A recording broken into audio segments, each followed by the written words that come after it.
네, 안녕하세요. 김경수 댓글 조작 뒤집힌 진실을 용감하게 쓴 양지열 변호사입니다. 책을 쓰게 된 계기는 그냥 막연하게 정치적인 입장에서 아니면 김경수 전 지사님을 믿기 때문에 라고 보기에는 이 사건이 그렇게 녹록한 사건만은 아닙니다. 그리고 실제 지지하시는 분들뿐만 아니라 국민 모두가 언젠가 어느 때인가 뭐 이렇게 아무 생각 없이 아무런 예상하지 못했는데 또 법적으로 어려움을 겪을 수도 있는 거거든요. 그런 취지에서 봤었을 때도 김경수 전 지사를 둘러싼 사건은 시사하는 바가 있다라고 봤기 때문에 법적인 관점에서, 그러니까 저희가 뭐 정치적인 주장을 하고 싶었던 건 아니고요. 법적인 관점에서도 실제로 문제가 있다라는 부분을 제기하고 싶어서 이 책을 쓰게 됐고요. 주제는 한마디로 이런 겁니다. 의심스럽다라는 거예요. 판결문을 봐도. 그런데 대한민국의 법, 아니 근대 현대 형법은 의심스러울 때는 피고인의 이익으로 봐야 된다고 하고, 의심스럽다라면 그래서 무죄로 해야 된다라는 건데, 적어도 제가 봤었을 때, 그리고 제 주변에 또 다른 법률가들, 변호사들도 의심스럽다고 보기에는 충분하다라는 주장을 하는 분들이 많이 있었는데도 불구하고 끝까지 유죄로 확정을 해서 지금도 이제 김 전 지사님은 복역 중이시거든요. 왜 제가 의심스럽다고 봤는지 그런 부분들을 제 입장에서 가능한 객관적으로 쓰려고 노력을 했고요. 아마 독자분들께서도 책을 읽으시면서 양지열이라고 하는 사람 한 사람의 어떤 개인적인 정치적인 의견이라기보단 나름으로 법적인 소견을 담아서 이런 부분을 주장했다. 그러면 의심스럽다라고 공감이 가신다라면 김 전 지사님이 억울하다고 생각해 주실 수 있을 것 같고요.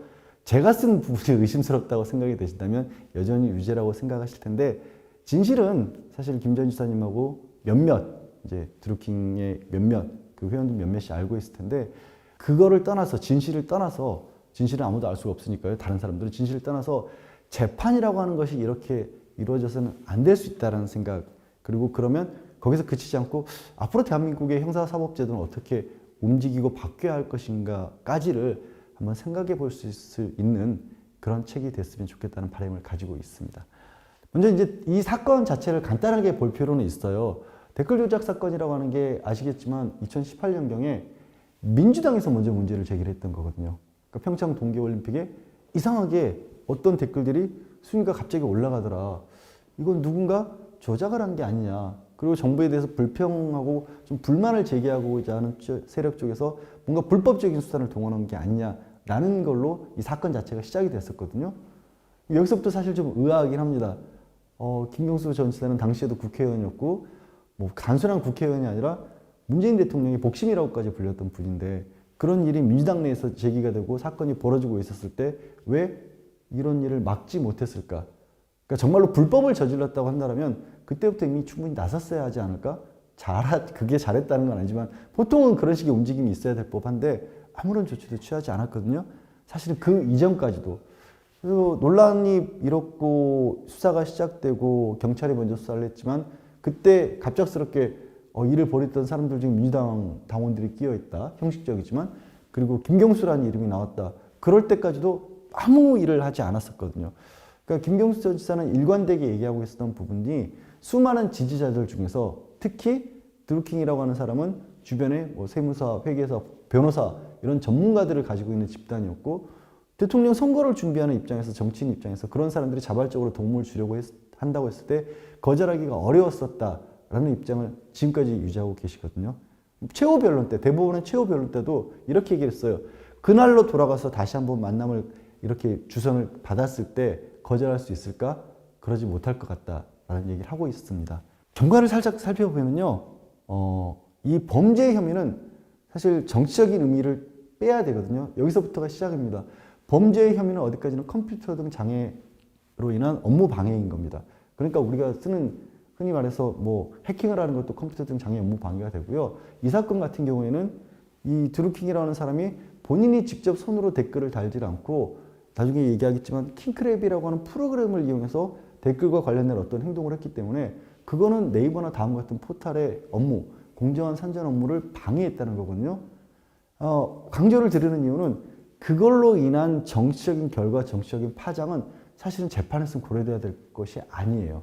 그러나 기억하시겠지만 사건은 그렇지 않았죠. 지금도 뭐 김경수 전 지사를 공격하거나 당시의 민주당 지정을 공격하는 쪽에서는 민주주의를 파괴하는 아주 굉장히 불법적인 어마어마한 일이었던 걸 강조하고 있죠. 그러니까 이걸 좀 구분해서 봤으면 좋겠습니다. 실제로 재판에서 다뤄줘야 했던 부분들은 딱 엄격하게 그 컴퓨터를 과연 조작을 해서, 그러니까 네이버나 다음에 포털의 업무 순위를 방해할 만한 일을 했느냐 안 했느냐인데, 사실은 그것만으로 그치지 않았던 게 재판 과정에서도 판사도 그런 얘기를 했거든요. 뒤에서 살펴보겠지만 그런 어떤 정치적인 선입견이 대중들에게뿐만 아니라 판사에게까지 미치진 않았을까 하는 걱정을 가지고 시작했던 재판이었습니다. 1심에서는 징역 2년이 선고가 됐었고요. 컴퓨터 등 업무 방해 용비뿐만 아니라 공직선거법 위반에 대해서도, 그러니까 요약하자면 이런 거였죠. 댓글 작업으로 이익을 받는데 그 이익을 지방선거까지 끌고 가고 싶어 했다라는 걸 다 인정을 해서 2년 실형을 선고를 했고, 깜짝 놀랐어요. 저는 뭔가 다른 일을 하고 있다가 법정에서 쭉 속보가 뜨는데 법정 구속을 시켰다는 거죠. 현직 도지사가 법정 구속된 건 처음이었습니다. 그런 일을 겪었고, 항소심에서는 풀려나서 불구속 상태에서 재판을 받았고, 공직선거법은 무죄를 받았지만 업무방해는 그대로 인정됐고, 하나가 떨어져 나갔지만 여전히 형량은 그대로 2년이 유지가 됐습니다. 그리고 불구속 상태에서 재판을 해서 3심까지 갔지만 역시 3심에서도 대법원 역시도 컴퓨터 업무 방해는 그대로 유죄다라고 해서요.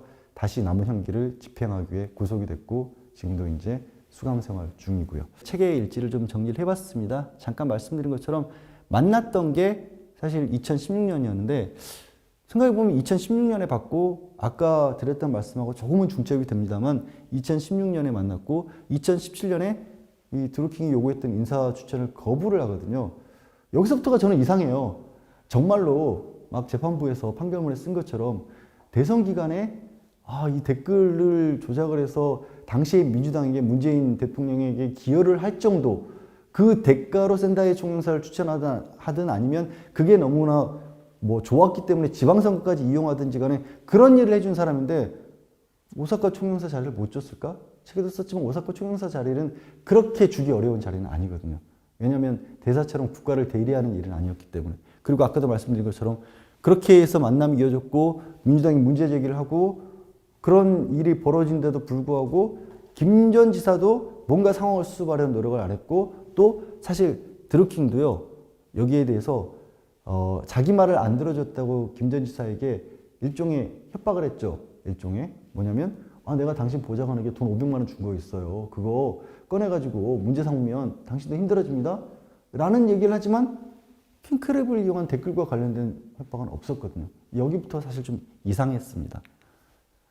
자, 어쨌든 김 전 지사는 사실 댓글과 관련해서 어떤 행동도 구체적으로 한 바가 없습니다. 아시겠지만. 물론 조금 이따 볼 것처럼 온라인 정보 보고를 한 것도 받아봤고요. 그리고 기사, 드루킹 일당이 했던 기사 목록도 받아봤습니다. 하지만 딱히 대꾸는 하지 않았어요. 굉장히 많은 기사 건수를 작업을 했고 온라인 정보 보고도 이어졌지만 그냥 한두 번 정도 의례적으로 고맙습니다 한 거 외에는 없습니다. 물론 한 7가지 정도 중간에 한 1년이 넘는 기간 중에 한 번 정도 이런 것도 있습니다라고 10개가량의 기사 링크를 넘긴 적이 있습니다. 물론 거기에 대해서는 김 전 지사는 선풀운동을 하고 있었다. 그리고 선풀운동을 하고 있다고 드루킹이 얘기를 했다라는 정도의 대꾸가 있었는데, 그런데도 불구하고 김 전 지사도 댓글 작업을 같이 했다고 유죄를 받았거든요. 그게 이제 법보책에 제가 설명을 드린 공동정범이라는 그런 얘기를 설명을 드린 건데요. 여기서부터는 이제 법적인 부분이라서 독자 여러분들이 보실 때도 조금 까다로울 수 있고 제가 고민을 가장 많이 했던 부분이에요. 어느 정도까지 판결문을 인용하고 어느 정도까지 법적인 부분을 설명해야 할까. 저의 기준은 법을 거의 모르시는 분, 그냥 뉴스에서 나오는 정도만 아시는 분을 대상으로 삼아서 썼습니다. 그래서 조금 법을 좀 잘하신 분들의 입장에서 봤었을 때는 책이 가볍게 느껴질 수도 있고, 법을 또 그래도 뉴스는 봤지만 여전히 딱딱해라고 하는 분들 입장에서 봤었을 때는 그 부분이 조금은 걸림돌이 될 수 있겠지만, 어쨌든 가능한 우리 읽으시는 분들이 불편하지 않도록 애를 좀 썼고요. 다시 조금만 말씀드리면 이런 거예요. 내가 직접 담장을 넘지 않더라도 어느 집에 도둑질을 하기 위해서 3-4명이 모의를 해서 야, 거기는 2층에 가면 뭐가 있고 1층에는 금고가 있고 나는 네가 도둑질을 하는 사이에 밖에 망을 보고 있을 거고 나는 차를 기다리고 서 있을게. 그렇게 3명에서 예를 들어서 도둑질을 같이 했다라면 담을 넘어 들어간 사람은 한 사람뿐이라도 세 명 다 똑같이 도둑이잖아요. 그런 것이 공모공동정범이라는 건데, 근데 김 전 지사는 공모를 했다라는 증거도 딱히 부인을 했고 공동으로 뭘 하지도 않았다라고 얘기를 하고 있었거든요. 뭐 온라인 정보 보고 댓글 목록에 대해서도 아무것도 얘기를 안 했으니까 실행한 것도 없고 어쨌든 그런데도 불구하고 유죄를 내렸단 말이에요. 그러면 두 개를 나눠서 공모를 어떻게 했다고 본 건지 법원은, 실행은 어떻게 했다고 본 건지를 설명을 좀 드렸는데요. 1심에서는 뭘 들어서 공모를 했다고 했냐면 드루킹과 그 경공모 회원들이 했던 얘기들이 있어요. 아, 우리가 공모를 해서요, 이 킹크랩에 대해서 설명도 했고 킹크랩을 시연도 해줬고요. 그리고 김 전 지사님이 와가지고 양복주머니에서 우리 보고 난 다음에 열심히 하라고 돈 100만 원도 5만 원권 20장으로 주고 갔습니다. 라는 식의 얘기를 했습니다. 심지어 누구는 드루킹이 김 전 지사에게 이 킹크랩에 돌아가는 걸 시연할 때 그걸 창밖에서 보기도 했습니다. 이런 식의 얘기들을 했어요. 그래서 쭉 그것들을 근거로 해서 사실 1심은 유죄라고 했는데 항소심에서 보니까 이상한 거예요, 이게. 뭐가 이상하냐면, 아니, 이 사람들이 쭈루룩 한 6명가량이 다 이 공모한 과정이 있었다. 뭐 이렇게 시연을 보고 나서 김 드루킹이 내가 혼자 이렇게 할 수는 없고 내가 이걸 하면 감옥에 가는 일이 있더라도 이걸 꼭 하셔야 됩니다 하니까 김경수 지사가 고개를 끄덕였다. 이런 얘기들이 막 나왔는데 항소심이 보니까 그 내용이 다 드루킹이 처음에 경찰에서 수사를 받을 때 이 수감돼 있으면서 구치소 안에서 쓴 메모하고 똑같단 말이에요. 그리고 심지어 드루킹도 다른 그런 같이 기소가 됐던 이 경공모 회원들도 그거 드루킹이 준 메모를 보고 우리가 외운 겁니다 라는 식의 얘기를 하니까, 그래서 재판부에서 2심 재판부에서는 야, 그러면 이거는 혼자 지어낸 말일 수도 있는데 이걸 근거로 유죄를 못 내리겠다라고 했거든요. 그래서 그 부분이 다 깨졌어요. 그래서 항소심에서는 이제 항소심 변호사분들의 얘기로는 이길 줄 알았다라고 얘기를 하시더라고요. 그 중요 근거가 깨졌으니까, 시작부터가 깨졌으니까. 그런데 결과는 그렇지 않았죠. 어떻게 했냐면 직접 이 공모를 하는 장소 얘기에서 나온 얘기들을 들은 바는 없다, 증거는 없다. 그런데 킹크랩에 관해서 뭔가 설명을 한 것으로 보이는 자료들이 있다. 그날 김 전 지사가 방문했을 때 자료들이 있고, 그리고 킹크랩을 보여줬다라고는 최소한 드루킹도 그렇고 개발자도 일관되게 얘기를 하고 있다. 그리고 재판부가 보기에는 킹크랩이 실제로 16분 넘게 그날 김 전 지사가 경공모 회원들의 모임 장소에 머물렀을 때 돌아간 기록도 있다. 그러니까 김 전 지사가 킹크랩을 봤을 것 같다. 근데 봤으면, 보여줬으면 드루킹은 김 전 지사에게 뭔가를 물어봤을 것 같다. 이거를 써도 되는지 안 되는지. 그리고 써도 되는지 안 되는지를 물어봤으면 김 전 지사는 대답을 했을 것 같다. 근데 대답을 어떻게 했다? 밖에 나와서 회원들하고 오늘 잘 봤습니다 하고 인사하고 떠날 때 악수를 해줬다 라는 겁니다. 그게 결정적인 어떻게 보면 증거였거든요. 악수로 범죄를 대선 기간에, 더군다나 그 전에 뭐 국정원 댓글 사건 이런 걸로 너무나 잘 알고 있는데 대통령의 당시 이제 당대표, 복심이라고 불리는 국회의원이 누군지도 잘 모르는 사람, 이제 겨우 두 번인가 세 번인가 만난 사람과 그걸 공모로 봤다? 물론 그래요. 앞에서 여러 가지 말씀드렸지만 그거 하나만은 아니지만 여러 가지 정황들을 가지고 법원이 그 빈틈을 메우긴 했지만 여전히 너무 이상한 거예요, 제 입장에서는. 그 다음에 그럼 공모까지 했죠. 공모를 했는데 공모로 끝나지 않고 뭔가 움직임이 있어야 되는데 아무것도 안 움직였다라는 거예요, 김 전 지사는. 그것에 대해서는 어떻게 봤냐면 이렇게 얘기를 한 거죠. 김경수 전 지사 정도 되는 유력 정치인이 이 드루킹이 보내오는 온라인 정보 보고와 기사 목록이라고 하는 뭔가 불법적인 행동을 하고 있는 게 뻔한 것들을 쭉 받아보면서도 아무 말도 하지 않았다. 제재를 가하지 않았다. 그러니까 드루킹은 힘을 내서 일을 했다. 그러니까 유죄다. 이렇게 판단한 겁니다. 저는 이 추론의 과정을 받아들이기가 참 힘들어요. 그리고 그 추론의 과정에 제가 이렇게 드리는 말씀 말고 조금 더 자세한 내용은 책에 썼거든요. 이 의심은 과연 타당한 의심인지는 독자 여러분께서 한번 좀 판단을 해 주십시오. 좀 구체적인 얘기를 하자면요. 아까 킹크랩 프로그램을 시연을 한 걸 봤다 그랬잖아요. 근데 먼저 이거부터 킹크랩이라고 하니까 뭐 또 이름도 드루킹, 뭐 킹크랩 뭐 이러고 하니까 뭔가 어마어마하게 있는 것 같거든요. 그리고 판결문에는 뭐라고 나왔냐면 이런 프로그램을 이용하려면 막 정치적 지원도 있어야 되고 돈도 많이 들어야 되고 혼자 그런 결정을 하겠냐라고 얘기를 하는데 사실 되게 쉬운 프로그램이에요. 실제 개발하는데 소요됐던 기간도 한 달 남짓이었고 그냥 두 사람이 만들었어요. 두 사람이, 딱 두 사람이. 그리고 실제 했던 일은 뭐냐면 우리 네이버든 다음이든 댓글에 좋아요를 누르려면 아이디 치고 패스워드 치고 기사 찾아가서 좋아요를 손으로 눌러야 되는데 사람이 직접 이걸로 하려다 보면 시간이 오래 걸리더라. 그러니까 그걸 자동으로 해준 겁니다. 그래서 사실 어떻게 보면 사람이 직접 한 것이나 이거나 왜 거기에 쓰인 아이디들은 다 다른 회원들이 거짓말로 만들어낸 건 아니고 다른 회원들로부터 수집을 한 거거든요. 그러면 그 사람들이 맡긴 걸 가지고 그 사람들이 이 드루킹이 어떤 데 쓸지 알면서 준 거를 손으로 하는 것보다는 조금 빠르게 한 거. 이것까지 뭔가 범죄로 봐야 될까? 물론 수학시험에서 손으로 계산을 안 하고 계산기를 쓰면 반칙이긴 하지만 글쎄요. 이것부터 일단 의심스럽긴 하지만 일단 우리 법은 그걸 불법이라고 보고 있으니까 인정을 하죠. 근데 생각보다 큰일을 했던 건 아니라는 거고요. 그리고 거기는 당연히 돈도 얼마 안 들었습니다. 그냥 저기 회원들에게 이 수거한 안 쓰는 집에 휴대전화 몇 개씩 있잖아요. 있는 분들도 있잖아요. 저도 집에 한 2개 있거든요. 그런 거. 그래서 인건비도 거의 안 들었고요. 그리고 했던 것도 말씀드린 것처럼 크게 복잡한 프로그램은 아니었습니다. 근데 거기서 막 뭐 자세한 얘기도 나오지만 뭐가 있냐면 재판부가 주목했던 건 야, 처음에 개발하는 과정에서 아이디를 한꺼번에 돌릴 수 있는 아이디를 3개 정도 썼다가 1개를 썼다가 3개를 썼다가 그러는데 이게 여러 사람이 공동 작업을 하는데 필요한 일이기 때문에 갑작스럽게 김 전 지사 방문에 맞춰서 아이디를 3개씩 쓰는 걸로 바꿨다. 그런 거 아니냐라고 그게 일반적이라고 얘기를 하거든요. 그런데 그게 일반적이라는 그런 어떤 방식이라는 것에 대해서는 유감스럽게도 검증된 바가 없어요.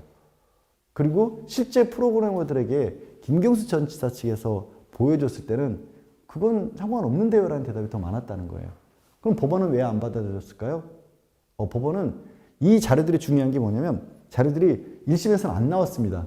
1심에서는 이 드루킹이 사용했던 이 PC가 잠금 장치가 돼 있어서 이 변호인단들은 그걸 입수를 못했었고 이것도 이제 일반적인 사람도 마찬가지긴 합니다만 검찰이 수사에서 가지고 있는 모든 증거를 다 법정에 내놓지 않아요.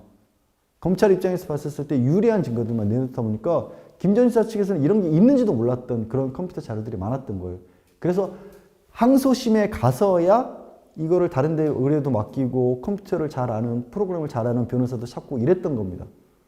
근데 그래서 뭔가 이건 의심스럽습니다 하니까 법원에 검증을 좀 해주십시오라고 했지만 법원은 아예 안 받아들였어요.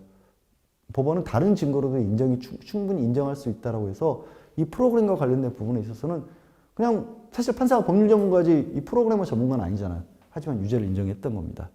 그리고 거기에 뭐 추가적으로 덧붙이자면 킹크랩 시연이라고 하는 게 스마트폰에서 말씀드린 네이버 다음에 들어가서 이 아이디 찾아 들어가서 기사 찾아 들어가서 좋아요 혹은 싫어요를 눌렀던 장치인데 그게 돌아가는 모습을 16분 동안 김경수 전 지사에게 아무 말도 없이 보여줬다는 거거든요. 스마트폰을 16분 동안 뭐가 막 돌아가는데 아무 말도 없이 보여주면 누가 그걸 알아먹을 수 있었을까요? 하여튼 시연이라는 게 그랬던 겁니다. 그리고 한 가지만 더 추가로 말씀드리자면 댓글 순위 작업입니다. 댓글 작업하면 많은 분들이 국정원 댓글 사건을 떠올려서 국정원장의 지시에 따라서 그날 써야 될 말들을 쫙 적는 이런 걸 생각하거든요. 그건 조금 더 의미가 심각하죠. 자기도 직접 뭔가를 주장하는 내용들이 들어가니까. 근데 드루킹 일당이 했던 것들 그리고 김경수 전 지사가 받은 이 불법 행위라는 것은 기존에 있는 댓글 중에 좋아요나 혹은 싫어요를 많이 눌렀던 거예요. 그래서 굉장히 단순한 일이었던 겁니다. 이걸로 과연 대선판에 얼마만큼이나 영향을 끼쳤을까도 검증된 바가 없습니다. 이 내용, 닭갈비가 사실 저도 이제 이 김경수 전 지사 관련 사건이 진행되는 동안에 방송에서도 그렇고 많은 어떤 뭐 인터뷰도 하고 얘기도 하고 그랬는데 굉장히 우리 주목을 하게 만들었던 게 닭갈비 저녁 식사와 관련된 부분이었거든요. 일정표가 있고 자세한 내용은 뭐 책을 읽어보시면 아시겠지만 요지는 그렇습니다. 닭갈비를 가지고 이 김경수 전 지사가 함께 저녁을 먹었다라면 아까 설명드린 킹크랩 시연이라는 걸 볼 시간이 없었다라는 주장이었습니다. 그리고 시간이 왜 없다고 하는지에 관한 근거는 우리 구글 그 타임라인에 정확하게 기재가 돼 있었어요. 언제 도착해서 언제 떠납니까? 그러니까 그 시간은 딱 상수로 고정이 돼 있는데 닭갈비 저녁 식사 시간이 들어가면 그 시간이 안 나오는 구조였던 거예요. 그리고 닭갈비 저녁 식사를 하지 않았다라고 특검에서는 주장을 했지만 결정적으로 영수증이 나오고 닭갈비집 사장님이 나오셔서 거기서 가져가서 밥 먹었어요 라고 한 겁니다. 그리고 생각해 보세요. 이 자기들이 그렇게 중요한 드루킹 입장에서 굉장히 중요한 행사에 전직이 아니라 현직 국회의원이 대통령하고 가장 친하다는 국회의원이 오는데 한 20분 늦는다고 밥 먼저 먹고 홀랑 치워버렸을까요? 되게 이건 일종의 알리바이가 될 수 있었던 건이거든요. 하지만 이 법원은요, 이 부분을 아예 판단도 안 했습니다. 이 주장에 대해서는. 왜 판단 안 했냐면 내가 보기에 시연을 하고 그리고 거기에 대해서 동의한 거는 맞다. 그러니까 시간이 어떻게 되는지 난 알 바 없다. 특검도 이걸 입증할 필요가 없다라고 했어요. 과연 이게 그런 정도로 가벼운 정도의 가치만 있는 것일까? 저는 의심스럽다는 겁니다. 말씀을 드리면서도 이런 생각이 드셨을 것 같아요. 저 사람 왜 자꾸 저렇게 의심스럽다는 얘기를 많이 할까? 왜 그러냐면 현대형법에서 가장 큰 어떻게 보면 원칙 중에 하나가 의심스러울 때는 피고인의 이익으로 하겠다라는 거예요. 우리가 복잡한 형사 절차를 놓고 있는 것들, 막 재판 어떤 뉴스에 보면 강력범죄를 저지른 사람을 여러 명 해친 사람들에 대해서도 여러 번 재판을 하고 그 사람이 무슨 얘기하는지 뉴스에 나와서 사람들이 막 저런 얘기 왜 듣고 있어? 저런 빨리 막 어떻게 해야지? 라는 얘기를 하지만 그런 엄격한 재판을 하는 이유는 한 사람이라도 혹시 억울한 사람이 생길까 봐 그렇게 재판을 하는 거거든요. 그래서 한 사람이라도 억울한 사람이 생길까 봐 이 유지하고 있는 원칙이 의심스러울 때는 피고인의 이익으로 하라는 거예요. 그리고 완벽하게까지는 아니더라도 판사 입장에서 봤을 때도 검찰이 하는 게 정말로 의심의 여지가 없이 입증이 됐어 라고 했을 때 비로소 이 사람을 유죄로 하라는 거거든요. 근데 제가 앞에서 드린 몇 가지만 보더라도 그리고 책에는 그거를 판결문을 인용해서 제가 썼거든요. 저처럼 의심을 갖고 보는 입장에서는 너무 의심스러운 거예요. 판결문 자체를 읽어도. 판결문을 읽어도 이게 풀리지 않는다면 저는 의심할 수밖에 없다고 생각하거든요. 그런 원칙들이 깨지고 있는 것처럼 보인다는 거죠. 그래서 제가 이것도 양해는 구해야 될 게 김경수 전 지사를 변호했던 변호사분들을 만났어요. 왜 양해를 구한다고 하냐면 반대 입장에 있는 분들은 아니잖아요. 김 전 지사 입장에서 생각하실 수밖에 없는 분들이잖아요. 그것까지 고려를 하고 읽어봐 주세요. 근데 여기에 변호사분들의 인터뷰가 한 3분에 대한 인터뷰가 있는데 저는 개인적으로 제가 썼던 부분보다 그 부분이 저에게는 더 소중합니다. 왜? 어디 가서 우리 독자분들께서 언론 인터뷰나 이런 데서 쉽게 들을 수 없는 속내들을 털어놓으셨어요. 이 변호사분들이 법원에서 오래 근무를 하셨던 분들이기 때문에 스스로 형사법정에서 대한민국 형사법정에서 오늘날 일어나고 있는 문제점에 대해서도 잘 알고 계셨거든요. 어떤 얘기들 하셨냐면 대한민국 형사법정은 무죄 추정이 아니라 유죄 추정이 더 가까운 구조다 라는 말씀하셨어요. 교과서에서 무죄 추정을 배우고 그거를 믿고 변호 활동을 해왔던 제 입장에서도 굉장히 충격적이었거든요. 아니 유죄를 추정한다고? 그러면 안 된다고 했잖아. 근데 판사를 했던 변호사분들이 이 김 전 지사 사건을 떠나서 그렇게 말씀을 하시는 거예요.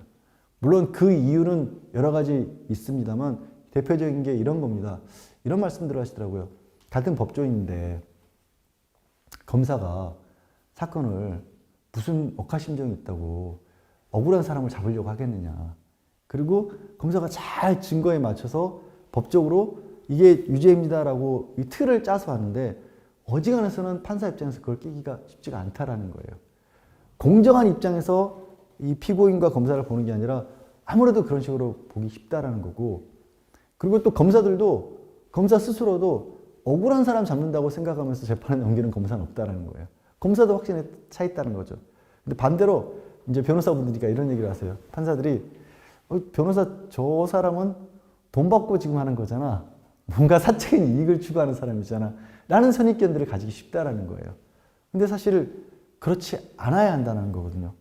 근데 지금 현실은 그렇게 이루어지다 보니까 게다가 이런 좀 사소하게 들릴 수 있지만 아까 잠깐 언급드린 바와 같이 검사가 수사한 자료들을 피고인은 나에 관한 재판인데도 불구하고 미리 알 수가 없습니다.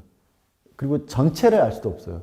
검사가 이걸 증거로 해서 유죄를 내려주십시오라고 법원에 내놓은 것만 원칙적으로 알 수가 있어요.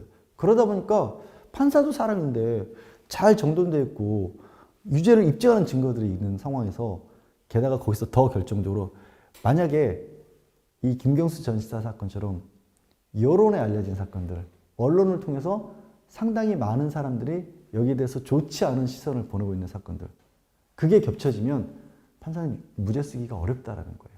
이 선입견이라는 부분에서 또 추가로 말씀을 드릴 게 있는데, 김경수 전 지사 사건에서도 항소심 재판부가 이런 얘기를 했다는 거예요. 김경수 전 지사는 선풀운동, 그러니까 순수한 마음을 있는 정치적 지지자들이 댓글과 관련해서 자신들의 의견을 개진하는 수단으로 여러 사람들이 모여서 그런 작업을 하고 있는 줄 알았다라는 걸 얘기를 했거든요. 변론 과정에서. 근데 판사는 그것도 나쁘다라고 했다는 거예요. 정치인이 왜 그런 행동을 허락했느냐, 왜 그런 것들을 알고 있으면서 적극적으로 막지 않았느냐라고 거기에 대해서 부정적인 시각을 드러냈다는 거예요. 근데 이 두 개가 결합된 거잖아요. 그것 때문에 유죄가 나왔다고 말씀드린 건 아닙니다만, 판사도 기본적으로 설령 선풀운동, 그러니까 수작업으로 했다고 할지라도 그것도 나쁘다는 시각을 가지고 있고, 여론도 좋지 않고, 검사는 이 경우에는 특검이었습니다만 특검은 많은 인력을 들여서 엄청나게 많은 증거 자료들을 이렇게 준비해 와서 딱 앞에 있는데 거기에 무죄를 받아내기는 굉장히 어려웠다라는 거죠. 근데 판사가 가지고 있었던 그 정치인이 가진 선풀운동에 대한 시선에 대해서는 사실은 이런 반론을 충분히 될 수 있어요. 범죄로 지금 눈앞에 판사 앞에 판단해 달라고 온 거는 어디까지나 댓글 순위 작업을 했느냐 안 했느냐지, 그게 정치적으로 올바르냐 그르냐는 아니라는 거예요. 근데 왜 그런 생각을 가지고 바라보느냐. 사실 그렇잖아요. 이 선풀운동이라고 하는 거는 당시 문재인 대통령이 후보 시절에 강조를 했던 거고, 그게 옳다 그르다에 관해서는 독자 여러분도 생각이 다를 수 있지만 그것 자체가 범죄가 될 수는 없는 거거든요. 그런데 그런 것들이 끼어들 수밖에 없는, 끼어들기 쉬운 구조라는 거죠, 대한민국 법정이. 그래서 이런 말씀들을 하셨어요. 우리 사법부 내지는 검찰이 너무 정의감에 불탄다. 근데 이게 정의감이라고 하는 게 위험한 건 사람마다 무엇이 정의인지는 다를 수 있다. 그래서 아주 엄격하게 이 법에 의해서 주어진 기준만 가지고 판단을 하는 쪽으로 우리 사법부도 바뀌어야 된다. 그러려면 이 판사 숫자도 부족하고, 그리고 변호인과 검찰과의 관계에서도 말씀드린 것처럼 증거가 일방적으로 막 쏟아져 나오는데 시간에 쫓겨서 판사가 이런 거 하거든요. 형사재판 가면 이 정도 재판이고 이 정도 증거면 뭐 3개월 하겠습니다. 10번을 재판하겠습니다. 6개월 하겠습니다. 이걸 시한을 정해놓거든요. 그런 식으로 재판하는 구조도 바뀌어야 한다. 그렇게 정해놓는 이유가 명목상으로는 신속한 재판을 통해서 실체적 진실을 빨리 드러낸다라는 거지만, 실제 현실에서는 판사들에게 일에 쫓기게 만드는 거고, 말씀드린 것처럼 혹시 무죄일지도 모른다는 생각을 가지고 들여보는 일, 그걸 막게 만든다는 거죠. 그런 말씀들도 왜 드리냐면, 여러분들이 아닐 것 같지만 엉뚱한 일에 휘말려서 억울함을 겪을 때 결국에는 호소할 때는 대한민국의 검찰이고 대한민국의 법원이라는 거거든요. 그런데 실제 검찰과 법원이 어떤 교과서적인 원리와 다른 어떤 방향으로 흐르고 있다. 그리고 그게 지극히 현실적이고, 어찌 보면 판사도 바쁘니까, 검사도 바쁘니까, 그리고 판사는 변호인보다는 검사 말을 더 신뢰하고 있으니까, 또 언론을 통해서 여론재판이 이루어지고 나면 용기 있게 무죄라고 쓸 수 있을 만한 환경이 안 되니까, 이런 이유들 때문에 억울함을 겪는 사람들이 생기고 있다는 거거든요. 지금 이 순간에도. 정리하자면 처음에 말씀드린 것처럼 저는 이 책이 김경수 전 지사에 관한 책만이라고 생각하지 않고 썼고 준비를 했습니다. 왜? 다른 사람들이 똑같이 이런 상황에 놓였어도 현재 사법 구조라면 유죄를 받을 가능성이 굉장히 높으니까. 이런 얘기들 하시죠. 아유, 뭐 김경수 전 지사처럼 이렇게 막 뭐 변호인단도 막 크게 꾸리고 이런 사람인데도 불구하고 무죄를 받았다. 그만큼 나쁘다. 그렇게 볼 수도 있고요. 법원에서 근무를 했던 경력이 좋은 정말로 유능한 변호사를 썼는데도 불구하고 만약에 실제로 무죄라면, 무죄를 밝혀내지 못했다라고 하는 건 어쩌면 지금 대한민국 재판이 좀 이상한 부분이 있을 수도 있지 않는가, 이렇게 생각할 수 있는 거거든요. 판단의 몫은 이제 독자들께 맡기겠습니다. 다만 저는 그런 취지로 충분히 의심할 만하다. 김경수 전 지사 사건이. 그리고 의심할 만한데도 불구하고 무죄가 아닌 유죄로 나왔다는 건 현재 대한민국 사법부가 구조적으로 가지고 있는 문제점이 있다.